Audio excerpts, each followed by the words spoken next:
तो गाइस कैसे हैं आप सब लोग। डार्क स्पिरिट के एपिसोड 247 के साथ हाजिर हूँ। लास्ट टाइम मैंने इसकी एपिसोड अपलोड नहीं की क्योंकि सिर्फ एक ही चैप्टर रिलीज हुआ था और वो काफी छोटा था, की वजह से मैं वेट कर रहा था ताकि दूसरा चैप्टर भी साथ ही रिलीज हो जाए तो पूरी एपिसोड बन जाए। पिछली एपिसोड में हमने देखा था कि हमारा लिन फेंग यहाँ पर जो एनवीज होते हैं उन सभी को एक एक करके चैलेंज कर रहा होता है। वो सबसे पहले 6 एनवी को चैलेंज करता है और उसके बाद 5th को चैलेंज करता है। 5th भी उसकी ऑफर को रिजेक्ट कर देता है। फिर वो 4th के पास आता है और उसे भी चैलेंज करता है। हम लोगों ने यहाँ पर एपिसोड को एंड किया था। क्या 4th एनवी उसकी इस ऑफर को मानेगा, यानी कि उसके चैलेंज को एक्सेप्ट करेगा, उससे फाइट करेगा या नहीं, क्योंकि लिन फेंग यहाँ पर उनको लाइफ एंड डेथ चैलेंज का कह रहा होता है। दोनों में से सिर्फ एक ही जिंदा बचेगा एंड पर। तो इस एपिसोड की शुरुआत में जियान चेंग सोच रहा होता है लिन फेंग यहाँ पर सभी को बारी बारी चैलेंज कर रहा है और अब वो 4th एनवी तक पहुंच चुका है। उसने 4th एनवी को चैलेंज किया है। आज यहाँ पर इसके चैलेंज को एक्सेप्ट करेगा या फिर ये भी अपनी हार मान लेगा। 4th एनवी सोच रहा होता है, लगता है कि मुझे तो इस चैलेंज को एक्सेप्ट करना पड़ेगा, क्योंकि अगर मैं चैलेंज को एक्सेप्ट नहीं करूंगा तो हमारे टियानवी के एनवीज की बहुत ज्यादा इंसल्ट हो जाएगी। कि उसका प्रिंस उसे कहता है नहीं, तुम इस चैलेंज को एक्सेप्ट नहीं करना। 4th एनवी अपने प्रिंस की तरफ देखता है तो उसका प्रिंस जब उसे नो कहता है तो वो उसकी बात सुनने के बाद कहता है ठीक है, फिर मैं तुमसे फाइट नहीं करूंगा। फेंग उसकी बात सुनने के बाद 3rd एनवी के पास चला जाता है। वो 3rd एनवी के सामने खड़ा हो जाता है और उसे कहता है मैं लिन फेंग ज़ूजू कंट्री से तुम्हें चैलेंज करता हूँ, हम दोनों लाइफ एंड डेथ मैच खेलेंगे, क्या तुम मेरे चैलेंज को एक्सेप्ट करोगे। 3rd एनवी ने तो पहले भी उससे चैलेंज करने का कहा था। वो आगे से हंसना शुरू कर देता है और उसे कहता है हाँ क्यों नहीं, और वो बड़ी स्पीड से अपनी पावर्स को रिलीज करते हुए उसके ऊपर अटैक कर देता है। अपनी तलवार को लेकर लिन फेंग के ऊपर अटैक करता है और उसे कहता है लिन फेंग चलो रेडी हो जाओ। लिन फेंग जल्दी से जंप करते हुए पीछे की तरफ हटता है। फेंग जंप करते हुए पीछे हट रहा होता है तो 3rd एनवी अपने हाथ से अपनी तलवार को छोड़ देता है। उसकी तलवार उड़ती हुई लिन फेंग के पास से गुजर जाती है। लिन फेंग कहता है तो टियान फेंग सिटी के 3 डरपोक एनवीज के बाद अब आखिर पर आकर किसी ने मेरे चैलेंज को एक्सेप्ट किया है। चलो देखते हैं कि अब तुम यहाँ पर क्या उखाड़ पाते हो। तो 3rd एनवी उसे कहता है तुम्हें लगता है कि उन लोगों ने तुम्हें यहाँ पर फाइट से मना किया है, इसका मतलब यह है कि वो डरपोक है। नहीं, वो डरपोक नहीं है, बल्कि वो सभी लोग चाहते थे कि तुम मेरे सामने आओ और मुझे आकर ये कहो कि मैं तुम्हें चैलेंज कर रहा हूँ। के बाद वो चाहते थे कि मैं तुम्हें अपने हाथों से मारूं, तो अब मैं तुम्हें अपने हाथों से मारूंगा। लिन फेंग उसकी बात सुनने के बाद कहता है एक्सक्यूज अच्छा है, जबकि मुझे अच्छी तरह से पता है कि वो लोग डरपोक हैं, इसके अलावा कुछ भी नहीं है। साथ ही में लिन फेंग अपनी तलवार को निकालते हुए विंड स्वर्ड को यूज करते हुए उसके ऊपर अटैक करता है। तो लिन फेंग अपनी तलवार के साथ बड़ी स्पीड के साथ उसके करीब पहुंच जाता है। लिन फेंग की स्पीड काफी ज्यादा होती है। एनवी कहता है इस लड़के की स्पीड तो काफी ज्यादा है, मैं इसको रोक नहीं पाऊंगा। वो बड़ी स्पीड से पीछे की तरफ हटता है।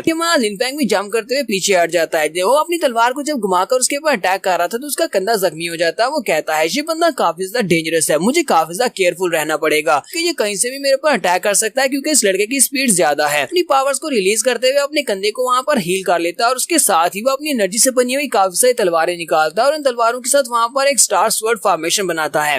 लिन फेंग उसे कहता है तुमने यहाँ पर अपनी तलवार के साथ स्टार स्वॉर्ड फॉर्मेशन बना ली है, जबकि तलवार किसी का गला काटने के लिए होती है, तलवार को दूसरों को मारने के लिए यूज किया जाता है। एनवी उसे कहता है तुम्हें तलवारों के बारे में क्या पता हो, मैं तुम्हें यहाँ पर अपनी तलवारबाजी के डीप स्किल्स दिखाने वाला हूँ। लिन फेंग उसे कहता है चलो भी ठीक है, मैं भी यहाँ पर तुम्हें अपना स्वर्ड इंटेंट दिखाता हूँ। लिन फेंग वहाँ पर अपनी बॉडी के अंदर से काफी सारा पर्पल कलर का ऑरा रिलीज करता है और उसके साथ ही वो अपनी तलवार के ऊपर अपनी ब्लैक एनर्जी को रिलीज करता है। ये हमारे लिन फेंग की डेडली स्वर्ड है। जब वो अपनी डेडली स्वर्ड एनर्जी को रिलीज करता है तो वहाँ पर बहुत सारी रेड कलर की एनर्जी निकलती है। साथ ही हमारे लिन फेंग की आंखों का कलर भी चेंज हो जाता है और लिन फेंग की स्पीड भी पहले से काफी ज्यादा बढ़ जाती है। 3rd एनवी अपनी टेक्निक को रिलीज करने के बाद अपनी तलवार के साथ लिन फेंग के ऊपर अटैक करता है, जबकि हमारा लिन फेंग अपनी तलवार को सामने की तरफ करते हुए उसके स्टैब को वहीं पर ब्लॉक कर लेता है। फिर साथ ही वो हल्का सा मुस्कुराता है और अपने दूसरे हाथ में ब्लैक लोटस को एक्टिवेट करता है। 3rd एनवी समझ जाता है कि ये ब्लैक लोटस काफी ज्यादा पावरफुल है। वो कहता है मुझे जल्दी से पीछे हटना होगा, ये ब्लैक लोटस देखने में काफी ज्यादा डेंजरस लग रहा है, और वो जल्दी से जंप करते हुए पीछे की तरफ हटता है। तो वो अपनी स्टार स्वॉर्ड की पोजीशन को वहाँ पर चेंज करने लगता है, लेकिन हमारा लिन फेंग बड़ी स्पीड से उड़ता हुआ उसके पीछे वाली साइड पर पहुंच जाता है और उसके पीछे जाने के बाद वो अपने एक हाथ से उसके सर को पकड़ता है, फिर दूसरे हाथ में अपनी तलवार के साथ की तरफ उस तलवार को स्टैब करता है और उसकी बॉडी के अंदर अपनी तलवार को धंसाकर ब्लैक लोटस के साथ उसकी बॉडी को वहीं पर जलाकर हाक कर देता है। उसके बाद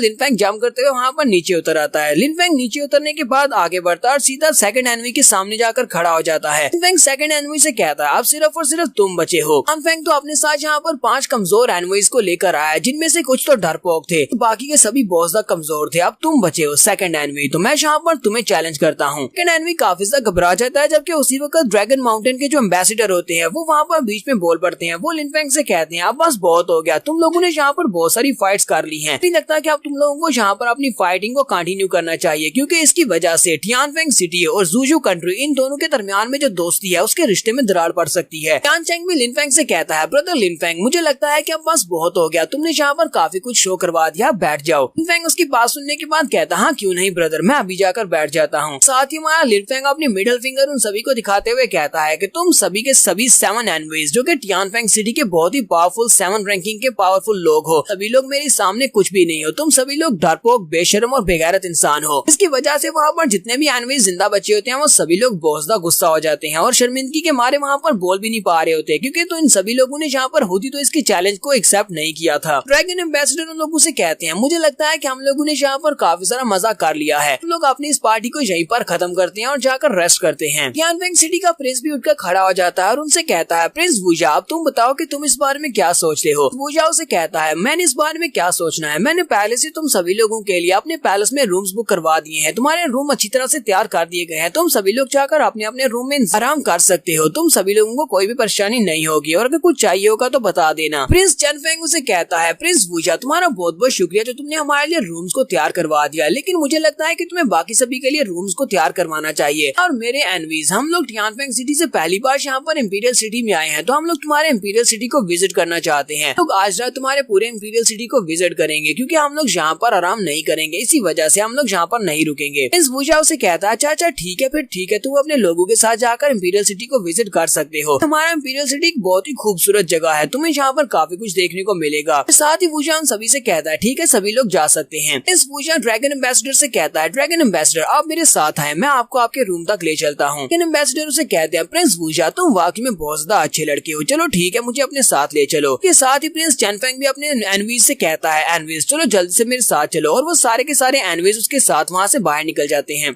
लिनफेंग आगे बढ़ता है, जिंजी से कहता है जिंजी चलो आओ मेरे साथ, मैं तुम्हें तुम्हारे घर तक वापस छोड़ आता हूँ, तुम्हारे रेजिडेंशियल एरिया तक। यहीं पर हमारे प्रिंस लैंग को भी दिखाते हैं। प्रिंस लैंग को पिछली एपिसोड में हमारे लिनफेंग ने धमकी दी थी। लिनफेंग ने उसे कहा था कि पार्टी के खत्म होने के बाद हम लोग आपस में ड्यूल करेंगे और आज तुम्हारा आखिरी दिन है, आज ही तुम मरने वाले हो। लैंग वहीं पर खड़ा सोच रहा होता है। लिनफेंग फिलहाल के लिए तो प्रिंसेस जिंजी को छोड़ने के लिए जा रहा है, लेकिन मुझे लगता है ये वापस जरूर आएगा और मुझे भी यहाँ पर वापस आना पड़ेगा, क्योंकि आज मेरा अंतिम दिन है, तो जो मैं कर सकता हूँ मैं करके आ जाता हूँ। प्रिंस लैंग भी वहाँ से बड़ी स्पीड से चला जाता है। तो यहीं पर हमारी एपिसोड 247 का एंड हो जाता है। एपिसोड की एक्सप्लेनेशन अच्छी लगी हो तो कमेंट करके जरूर बताइएगा। चैनल को सब्सक्राइब कर दे, वीडियो को लाइक और शेयर कर दे। शुक्रिया।